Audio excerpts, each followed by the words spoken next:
Tayo ng latest na mare. Alam mo ba? Yung anak ni Telma. Buntis! Char! Wala pwede. Sana yun. So for today's vlog mga Mimasor, growing with me para sa ating examination. So, ang makeup kailangan, kahit mag-exam ka, okay nang mababa ang score, wag lang bumagsak ng pangit. Not manifesting, not claiming ang bagsak ang score. Claiming positive, claiming pasado score. Itong mga gagawin kong procedures is ano siya, through time, ano ko siya, an experiment sa sarili ko. So, ito yung gumana sa akin na method. So, ito yung ginagamit ko for me personally lang. Baka merong iba sa inyo na question yung makeup ko. Ba't good na mag-makeup yan? Mimasor, don't judge me, please. Okay, so, actually, di ako nagbasa ng buhok. Okay, yan, ito naman yan. Pero kasi later on, iniisip ko kung mag-color ba ako, but isip ko later. So, before ako mag-makeup na channels, ganyan, meron akong mga ginagawa. Preparations, yun, preparations natin. Bago ako mag-makeup kasi meron, nanonood ako sa mga apps about ano ba yung mga dapat unahin, ano ba yung mga skin prep, yan, pag skin prep, ang mga skin prep na kailangan gawin before we put some makeup para healthy ang skin. So, yan, so i-skin prep muna ako. Pero before anything else, lagi ko talagang inaano muna, yung hair roller ko muna yung bangs ko. Kasi, para later on, yung curtain bangs ko, kabog. So, pakabog siya mamaya. So, piniprep ko siya. Siya din, meron akong curtain bangs prep. Curtain bangs prep. So, yan, ito yung gamit ng hair roller. Kita ko naman. Dami ng kinandahes. So, yan. Sana hindi may na yung boses ko. Kasi yung last vlog, hindi na pala yung boses ko. Yan. So, ganito ko lang siya. Hila. And roll. Pero lagi siyang ganyan. May makaangat kinandahes. Actually, tahimik lang ang makeup. Siguro nag-yayap lang ako for the vlog. Ayan, doorbells. Ayan, so dapat pag bumukha tayong chismoso sa gilid. Na naghihintay ng latest ni Marites. Hintay ng latest ni Mari. Alam mo ba? Yung anak ni Telma. Buntis! Char! Wala pwede. Sanay talaga akong bash. So, yeah. Ito ang aking, hindi to sponsored guys. Wala akong kahit anong sponsored products dito. But still, isi-share ko na sa inyo ang aking secrets. So, yan. Ito yung number 1 na hindi ko pwedeng mawawala sa akin. My number 1 maintenance. Nivea. Itong color pink. Ano ba tawag dito? Bright and Glow. Hokkaido Rose. Ayan, yung 3-in-1 cleanser nila. Lifesaver ko to kasi super sensitive na skin ko. As in, mga naging kapasok ko dyan before, alam nila yan, high school to senior high, alam nila ako sensitive skin ko. Hindi ako makagamit kahit sunscreen. Lahat di ako nagpipimple. So, ang sikreto lang pala doon sa healthy skin, hindi ako ano guys, mami, sorry, hindi ako professional. But for me, personally, in my personal experience, ayan, nag-work siya for me. And I think, na talagang kailangan mo lang makahanap ng cleanser na mahihiyang ka para laging clean ang iyong face mask. So yun, kailangan talaga lagi kang maghanap kayo ng ano, I don't know, pattern, kung meron kayong budget. Pero maghanap kayo, mag-experiment din kayo ng, ako, for me, ito ang hiyang ko, Nivea. So, actually, diba, pumapasa na yung water siya, mag-makeup siya. Ayun nga, mga Mimasor, ang ginawa ko experimentation. Ang ginawa ko kasi, madalas kasi ako ano, pag nag-makeup, syempre diba, hindi ko lang baka kayo din, pansin, nag-dry yung face mask nyo. Ay, ito baka sa akin lang, baka hindi ako marunong mag-prep ng makeup, I think. Pero kasi, for me, like, kaya ko na-achieve tong face mask na to, yung ganyan ng temperature mo, dahil ito sa Nivea. Literal na bright and glow, totoo siya, Mima. Nag-promote, anyway, tama ng promotion, yung sponsor. Yan, so ito muna actually ito, kada uwi ko, lagi akong, minimake sure ko na matanggal yung mga dumi-dumi sa labas. Mga bacteria house, ganyan. Para yung face, hydrate na. Para, ay, yung mas ano, yung dumi-dumi. So, ayan, mamaya mo na papakita ko na sa inyo, procedures. Actually, baka yung mga itatapag dito sa video. Hindi skip sa time. Super tagal ko mag-makeup first, 2 hours ata ang kailangan ko. So, tinakuha kong dumi. Madumi siya, Mima. Ay, kakaligo ko lang. Madumi. So, syempre, inaano ko, ginagamit ko yung leeg ko.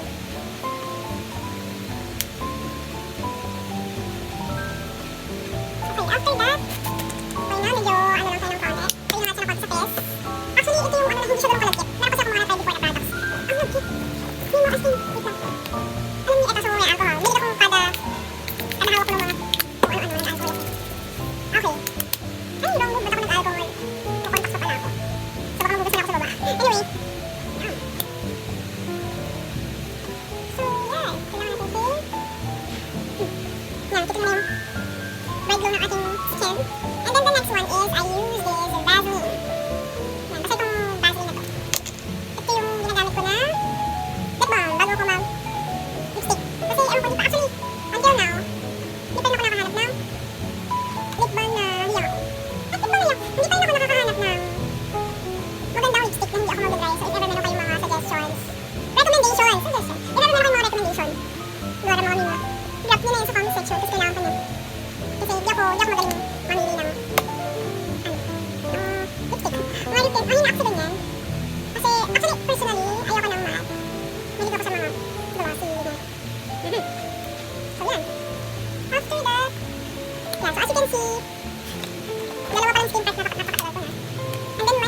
gamitin is ang ating papel. Yan, nag-drop na ako ng mga products guys. Kasi I want you guys to know, baka mag-work din sa inyo. This one, papel. Actually, sobrang, for me, as a student, sobrang pricey niya. 300 plus, I think. Pero super worth it. Kasi sobrang tagal niya na sa akin. Lagpas na ata ng 1 month. Or depende how you guys, how you Mima source use it. Kasi baka yung, ako kasi sobrang onti lang ng consumption ko. May times pa ako na hindi ako gumagamit. Hindi ako gumagamit everyday. Yun lang yung biscuit. Yan, so, nilagay ako nitong eye cream. Para naman makontrol yung aking eyeballs. Kasi nung last kong napanood yung last vlog ko, grabe yung eyeballs ko mga Mima. Talagang, baka siya yung center of attention. Pero babawi tayo sa ating self for today. Hindi ko alam kung makikita niyo yung difference, pero meron difference yan, promise. Until later, para medyo ma-absorb pa niya. Kasi baka maglagay na ako agad ng kinenter mo. Baka maano siya matanggal. So yan, batayin ko muna siya and then I'll be back with you guys para sa start na ng ating makeup. So skin prep pa lang muna. Pero gora, basa ko lang yung aking hands. Then, let's move on to the makeup. So, finally, makapag-makeup na ako. So, nag-start muna ako sa sunscreen, which is Hikari. Hikari talaga yung nahiyang akong sunscreen kasi sobrang negative talaga ng skin ko. As in, maglagay lang ako ng kung ano-anong sunscreen dyan, nagkaka-pimple ako agad, nagkaka-breakout ako. So, recommend ko din sa inyo guys, yung Hikari. Very mabango siya. It's giving. Ayan, nakita nyo yun. Para siyang meron siyang glowing effect, merong whitening effect, ganun. So, siya talaga yung naging favorite kong sunscreen kasi after niyang matuyo, hindi siya yung malagkit, hindi katulad ng other sunscreen. Then, after niyan, yan. Pagkalagay ng sunscreen, maglalagay muna ako ng setting spray. Ang setting spray na gamit ko is Senana. Yan, Senana. So, sa TikTok, sa mga ano lang ako nabili. Yeah.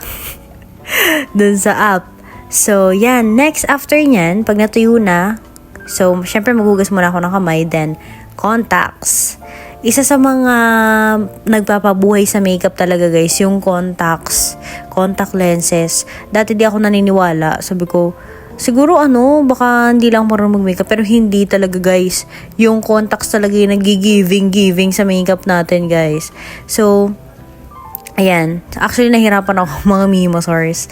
Nahirapan ako maglagay. Nangingiyak-ngiyak yung mata ko. Parang ayaw dumikit ng contacts, which is one of the struggles talaga yan pag naglalagay ng contact lens. So, pinanginginig ko muna ganun siya sa mata ko bago ko siya ilagay. Ayan. Para hindi mabigla yung mata ko. Hindi siya ma-war shock.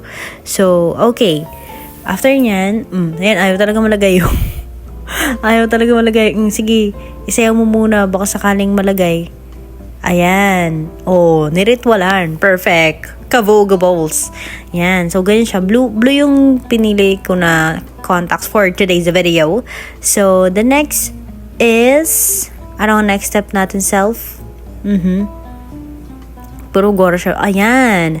Concealer. So, ang ating next step ay concealer. Favorite ko gamitin yung nasa gitna. Yan. Kasi ganyan siya kaputi. Yun, ganyan siya kaputi pag nilagay nyo. So, yan talaga yung like kong gamit. Sobrang puti na nung nasa taas. So, yung gitna talaga yung go-to ko. Ito yung, I think, sa ko rin ito nabibili. TikTok shop ko rin lang siya nabibili. Then, yan. Gora natin siya. Sige, sayawan mo muna. Medyo pinapatuyo ko siya ng konti. Then, tsaka ko siya i-brush out. Kasi, parang for me mas magiging giving siya kung medyo matayo siyang konti lang naman, huwag niyong patuyuin. Then tsaka mo siya i-brush kasi lalo siyang nagsiset sa mukha mo. So ayan, para mas giving siyang ganyan. Oh, it's giving natural, it's giving pakak, ganun. Then after kong i-brush, inaanok pa siya, binablend ko siya ng sponge kasi hindi sapat ang brush mga ate ko, mga Mimasor. Kailangan talaga niyang ma-sponge para talaga mag-set talaga siya dyan sa mukha mo, dumikit siya sa mukha mo. Kasi yung sa brush, meron siyang mga something effect na mga lines, ganun. So, yan, gora lang, sponge lang ng sponge.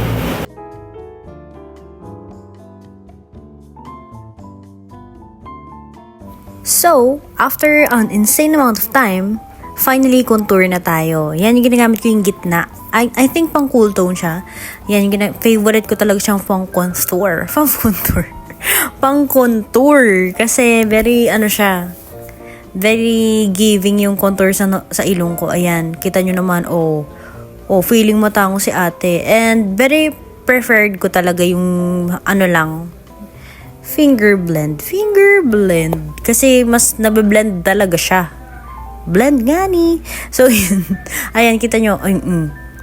Diba? Giving yung pag na-blend siya sa kamay. Kaysa yung mga kinamperehes na pang blend. Basta for me, mas clean look siya. Yan, ganyan. So, syempre dapat alamin nyo rin yung ano ba yung contour na babagay sa ilong nyo. For me, ito, ganito yung ginagawa ko. Hindi ko lang kung bagay siya. Basta, yan, sanay ako dyan. And then, yun. Yung double chin ko, kino-contour ko rin. Tingnan nyo yung difference. Oh, nilagyan ng contour.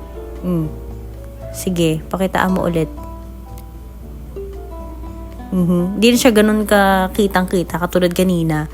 Yan, ayan yung gilid din ng ano ko. Actually, square face kasi ako eh. Pero hindi ko talaga din alam kung ano yung proper na pag-contour sa mukha ko. Pero yan yung ginagawa ko for now. Yung everyday ano ko. Malay nyo may improvement sa mga next vlog. Yan yung favorite kong gawing, ayan. Hindi ko alam kung lumiliit ba yung mukha ko dyan or what. Basta na-contour. Basta na-contour ni Mima. Pwede na yan mga Mima Saurus. Yan. So, i-blend nyo lang. Blend out. And then, anong ginawa ko dun? Anyway. Yan. Yung noo ko din. Yan. Ginora ko rin yung noo ko. Kasi, airport. Diba? Flexing yung airport ni ate ko. Then, next. Yan, mahilig ako mag-alcohol every after pag blend. Yan, set na natin. Pag ready ka na, na-contour mo na, na-concealer mo na ng maayos, iset mo na, sayawan mo para mas mabilis matuyo. It's giving. Mainit. Yan, go. Mas mabilis siya matuyo pag sinayawan na. Feel ni ate. Sige. O, diba? Natuyo na. After nyan, natuyo, ano mo na agad, blend mo na ulit. Then, wala pa daw. Maglalagay pa lang tayo ng eyebrow liner. Yan, tawag dun. Eyebrow liner something. Yan, actually, di ko alam kung saan to kasi nabili ko lang to sa Tianggian ba yung tawag dun. Pero it's giving ha. 70 pesos ko lang nabili yan. Yan, actually, shape out ko lang yung kilay ko kasi makapal yung kilay ko eh. Hindi ko na kailangan na masyadong kinamperehes. So, yan. After mong malagyan kung anong gusto mong lagyan, i-brush mo na. So, pagka-brush mo, sige, tingnan natin kung masatisfy. Pantay ba? Ano mo na-feel? Alam nyo, mga Mima Saurus. Na-feel ko dyan na parang, parang kapal masyado. Parang masyado ng mukha na akong Angry Bird. Ayan. Na-realize ko na yun. So, binawasan ko na siya. Then, ang next natin is, ayan, powder. Actually, hindi ako gamit ng powder, pero itong parang white powder lang, something na eyeshadow nga ata yan, pero ginagamit ko siya pang powder ng mga pinaka-oily spaces ng T-zone. Yan. Actually, yung white na yun eh. I don't know kung ano bang tawag ng powder pa ba yun or eyeshadow pa rin. Eyeshadow na ba yun? Pero yun yung ginagamit ko. Anyway, ayan, gamit ko ulit siya. Actually, suki yan sa akin. Yung eyebrow liner na yan. Favorite ko siya gamitin kasi multi-purpose siya. Ginagamit ko rin siyang pang-guide bago ako mag-eyeliner. So, siya muna yung nilalagay kong ganyan. Nililinyahan ko muna yan. Actually, for ano na rin siya? For depth. For depth na rin yan para, syempre, alam nyo na yun. Basta depth. And then, ayan, actually, natatagalan akong linyahan yan lagi. Kasi hindi pantay, sa totoo lang hindi pantay yung mata ko guys. Hindi siya pantay. So, kailangan ko siyang pantayin. Ang challenge ko for everyday is pantayin ko yung mata ko kasi mas maliit yung left side kaysa sa right side. So, yan. Makikita yung struggle ko dyan. Sa pagpapantay. Ayan, ang hirap niya talagang pantayin. Pero hindi naman siya halata sa camera. Pero halata ako siya sa akin personally. And then, nilalagay ko na yung inner. Hindi ko lang kung anong tawag doon. Basta yung inner. May tawag kasi dyan, hindi ko alam. Sorry mga Mima Saurus. So, ayan, yung under eye ba tawag dyan? Nilalagyan ko rin siya. Ayan, waterline ba yun? Basta something mga kinimperhes na ganun. Yan, after nyan, mukhang okay, satisfied na ata si Mima Saur. Yan. Then, ini-scrape out ko yung mga excess na concealer. Yan, kasi yung eye bags ko hindi siya nagpapatalo. And then, ang next natin is, magne-next na ba tayo self? Mukhang magne-next na siya. Ayan. Tapos, sa eyeshadow, yan. Yung light pink na eyeshadow dyan sa may baba. Yan yung ginamit ko muna para maglagay muna ako ng something na, color. Color. Lagay muna ako ng color dyan. Tsaka tinatansya ko rin kasi muna kung okay ba na maglagay ako ng eyeshadow for today's video. Ayan, tinatansya ko muna siya. So, nag-go muna ako for light. Go muna tayo for light. And then, later on, mag-go ako for dark kapag sure na ako na, ay, okay, maganda siya. May depth. Maganda siya, may depth. Yan, ayan. Seryoso siya, oh. And then yan, tsaka na ako nag-go for the darker. Pero pink pa rin, pero hindi naman ganun ka-dark na pink. Kasi ang gusto nating ma-achieve is soft girl look. Yung mga natural look, student look. Mga ganun. Yan, tas binrush ko din siya kasi feeling ko parang sobrang dami. Iba kasi sa personal tsaka sa camera, mga Mimasaurus. So, yan. After nyan, ayun, nagpunta na ako dun sa white powder kanina and then nilagyan ko na yung ano bang tawag dyan? Side, inner corner. Yan. So, next step natin, ayan, nilalagyan ko rin yung, syempre, yung sa may gitna ng nose para, and then yung under eye. Yan, under eye. Under eye ba? Hindi ko alam guys kung tama yung sinasabi ko mga term. Basta yun, yung dyan sa may nose, gitna ng nose, tsaka yung under eye. Yan, para, yung ayoxal ba tawag dun? Ayoxal something. Yan, ginaganyan ko siya para kasi kung hindi mawawala ang eye bags, i-emphasize na lang natin ang eye bags, mga Mimasaurus. Ayan ang solusyon talaga sa mga ganyang problema. So, yan, binablend out ko lang siya with a brush kasi masyado siyang OA pag di mo binblend. Blend, blend, blend, blend. And then, ang next natin, finally, ang eyeliner. Yung eyeliner na yun, sobrang tagal na yan sa akin. Last year pa. Hindi ko lang ba't di ako nagpapalit. I don't know. Wala din kasi akong budget, mga Mimasaurus. So, ayan. Actually, ang kapal ng eyeliner na yan, kaya isa din sa mga struggles ko, ang hirap niyang kontrolin. Baka minsan kumapal, minsan mapasobra. Pero, carryballs pa naman siya. Basta lang, control. Kailangan mo lang ng control para hindi siya masyadong kumapal. So, isa pa yan. Struggle din niya kasi syempre, eyeliner na yan, color black. Dapat pantay na talaga kasi may guide ka nga, lumagpas ka naman, di ba? Uy. So yan, after nyan, and then nilalagyan ko pa rin yung syempre yung inner corner ng eye ba tawag something. Basta yun, yan yung ganyan, inner corner ng eye. Di ko na alam mga tawag-tawag dyan. So yun, flex muna. Pwede na? Lalagyan pa ng konti. Yan, kasi nga hindi pantay yung mata ko, so kailangan ko pa siyang kailangan mo mukha siyang pantay. Okay. Okay, after nyan, ayan, naglagay muna ako ulit ng shadow pa again kasi hindi siya pantay. So, pinapantay ko pa rin talaga siya. Yun talaga ang bida for today's video, ang magpantay ng mata.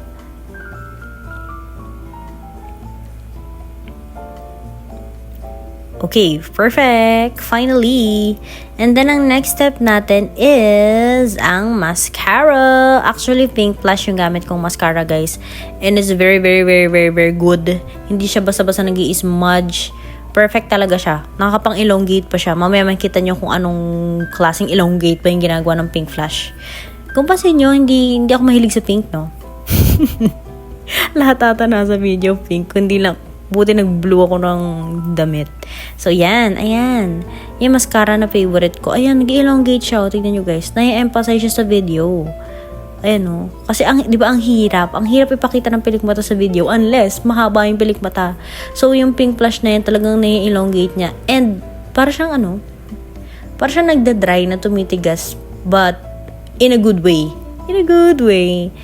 As a student, super, niya, nag-smudge pa si ate, nagkakalat. Super, niya sa worth it. Worth it as a student. Kasi ako, pawisin ako talaga. As in, onting kibot ko lang pawisin ako. Pero ito, hindi ako nagmumukhang sa dako, mga Mimasaur. Kasi meron akong mga mascara dati na mukha akong dinosaur. Onting pawis lang ate, kumakalat talaga siya lahat. So, yan. Ayun, naglalagay din ako sa may, yung underlash na ba? Underlash. Actually, nagka-castor oil lang ako. Baka nagtataka kayo, paano humahaba yung pilik mo tayo? Mahaba na rin siya actually. Nagka-castor oil ako. Pero mas pinapahaba pa ng Pink Flash. Ayan. Close up lang. And a little bit close up para makita nyo yung... And then, my favorite part is yung blush. Ayan. Sobrang paborito ko talaga sa lahat yung pagbablush, blush. Kasi, ayun, tuwan-tuwa siya mag-blush. Favorite ko talaga yung pagbablush. Kasi parang feeling ko, finally, nagkakabuhay na yung face lock ko. Yung mukha ko may shining, shimmering, splendid, colorful, thinkful, mga ganon. So, ayan. Actually, sabi kasi dun sa mga napanood kong videos, kailangan like nasa taas lang or gilid lang something, pag round face, mga ganun, kinemperhes, tinatry ko. And then, ito nga pala yung lip tint ko na gamit is As Like. Yan, As Like yung brand, shade number 8. Wow! Actually, hindi nagpo-focus, pero Deadma. Shade number 8 siya. Kasi hindi ko makita yung shade number 7. Pero ito kasi yung perfect look. Shade number 8. Very ano lang siya. Alam mo yung parang natural lips, glowy lips lang. Ganun. Perfect for student. Di ka mukhang OA. And then, finally, set natin ang setting spray. So, for this one, syempre, tapos na tayo mag-makeup. Hindi magpapahuli ang hair. Kailangan Gora Bells din ang hair kasi maganda yung makeup pero bad hair di ba ang pangit. So ayan, nagko-curl lang ako dyan, ganyan, sasayaw-sayaw, makinig ng music. Buti nga tinanggal ko yung music kasi makaka-copyright ako dito mga Mimosaurus. So yan, so ganyan-ganyan lang, mangulit-ngulit tayo. Commercial. Feel na feel. Actually, ano yun, kinakanta ko dyan yung Juno ni Sabrina Carpenter. Dead Macals. Yan, so kapag girl na ako in everything, so ito na yung ating final reveal sa curtain box. So ito yung sinasabi ko sa inyo guys. So pag hindi mo siya inayos, like yun lang siya. Although pwede naman kung bet mo bangs, Gora Bells. Pero gagawin nyo lang siya. Like ganyan. After that, yun lang, angat-angat nyo lang pag hindi pumapantay. Ayusin nyo lang pa ganun. And then, pababa. So, sundan nyo lang yung gantong steps. And then, there you go. Hitless curtain bangs. Curtain bangs. Yan. This is the final look. Diba? Parang kala mo hindi pupunta ng school. Para bang meron siyang shooting today. Mag-exam lang yan.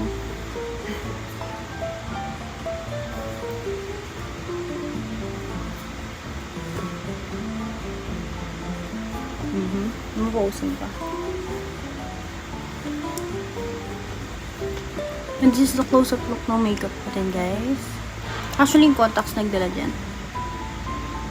Yan, so, thank you so much guys for watching. Thank you so much, mga Mimasor, for watching our video. And, gugora na tayo sa school. Yeah. Thank you so much guys for watching. And, hope you guys stay tuned for my next vlog.